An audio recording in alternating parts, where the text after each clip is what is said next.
We mentioned Brooklyn Borough President Eric Adams, and he joins us now. Mr. Adams, it's good to see you this morning.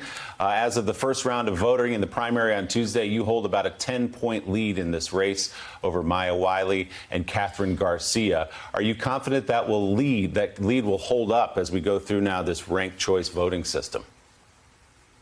Yes, I am, and I feel comfortable with it. And most importantly, it's good to give back to a full time with my role as borough president. But we're going to let the process play its way out. So, Mr. Adams, what do you read into this lead? And we're not calling it a victory because it's not. We've still got a lot of counting to do. Absentee ballots have to come in. A lot of national politicians and a lot of national analysts are looking at this and seeing the rise in crime across the country. Public safety was the #1 issue for New York City voters, and seeing that a former New York City cop has a 10-point lead at this point in the race. What do you read into that number? What America is stating, not only was I a police officer, but as I indicated, I was arrested and assaulted by police officers, and I went into the police department to fight for reform.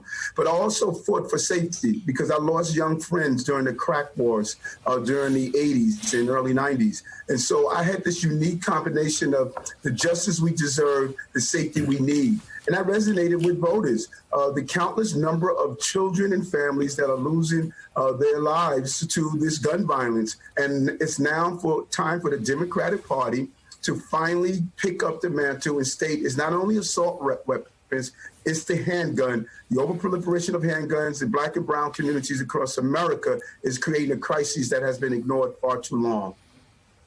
You know, Eric, Judge Scarborough here, I thought it interesting that you won every borough except for Manhattan, where crime rates are a bit lower than in some of the other boroughs. And it was a very clear message that for people in areas that are more affected by crime, they want police reform, but they also want more police in their kids' schools and on their kids' streets. And it seems that your campaign spoke to that and was rewarded for it.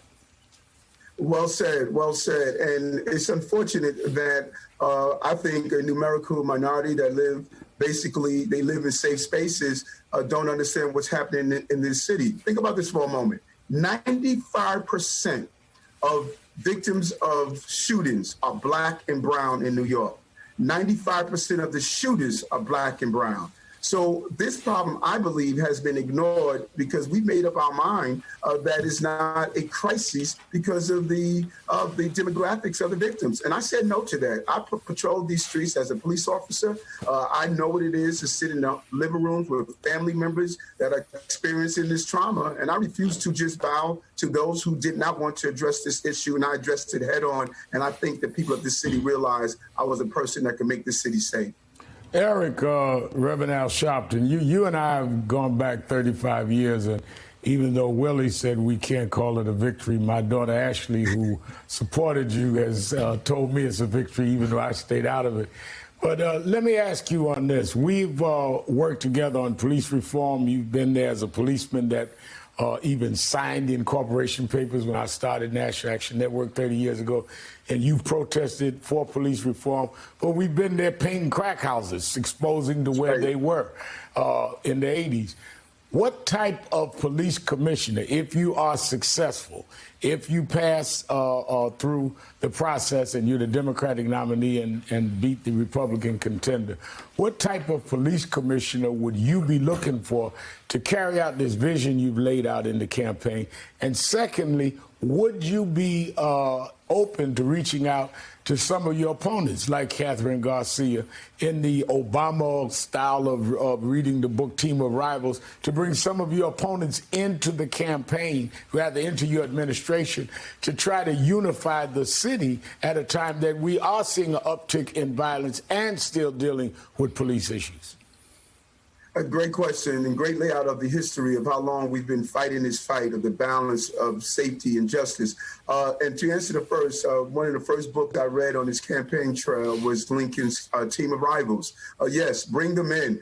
Great ideas will come from different places. I believe Dianne Morales is really head on or correct when she talks about the mental health aspects. 55% of the men, 48% of the men and women at Rikers Island have mental health illnesses. And so I think we should all come together. I need to be a unifier. But second, the type of police commissioner. I want the character of the person. Far too often, we've only looked at the abilities to make arrests and apprehensions. We need to change the ecosystem of public safety, and it should include people like your daughter. And that's why I was so proud to have her on my campaign. These young people have real ideas of really preventing crime. I'm going to have a prevention, a long-term plan, and an intervention. And I need the combination of the youth in this city and country to really get in the area of preventing crime in the first place. And that's the combination I'm going to bring as the mayor of this city. Hey, Eric, it's Jonathan Lemire.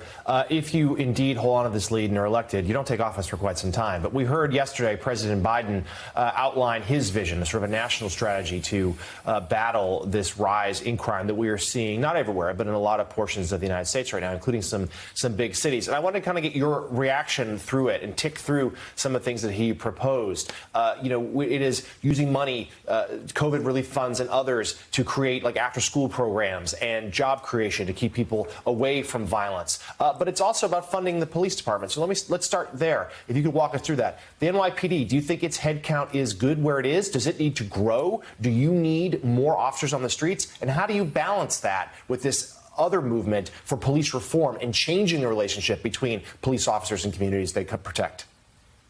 A great question. And first, I take my hat off to the president for addressing this head on.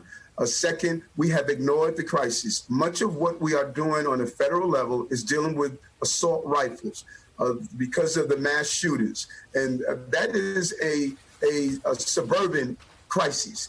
The crisis in the inner city, that crisis consists of handguns. We have not focused on the handgun.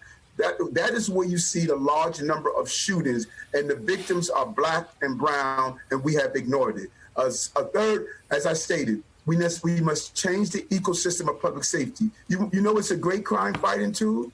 Dyslexia screening in every school. 30% of our prison population, the men and women, are dyslexic. 55% have a learning disability. And so we need to start thinking what feeds crime, and after-school programs, universal tutorial services. If you don't educate, you will incarcerate. 80% of the inmates at Rikers Island don't have a high school diploma or equivalency diploma. The real crime is what takes place in our educational system every day to Black and brown children in this city and country. 65% of Black and brown children in New York don't meet proficiency every year. We know they're going on a pathway of crime, and I'm going to stop that from happening. Mr. Adams, Susan Del Percio is here with a question for you. Susan? Good morning, Mr. Adams. Yesterday, a Supreme Court judge, New York State Supreme Court judge, struck down the law banning chokeholds that was passed by the New York City Council and signed into law by Mayor de Blasio last year. There looks like there is some work to be done there. Do you support revising that bill? It was struck down because it was too vague. So would you get behind a revision of that bill? Yes, I would get behind a revision of the bill. I know what it is to try to wrestle a knife out of someone's hand, or to see a person that I'm trying to apprehend because they have a pipe or a very dangerous instrument, a ice pick or something like that. Let's be clear here. The City Council did not sit down with law enforcement advocates and professionals like the National Black Police Association, NOBLE, National Officers of Black Law Enforcement Executive, the Guardians, and others to craft a smart bill. I'm opposed to the chokehold.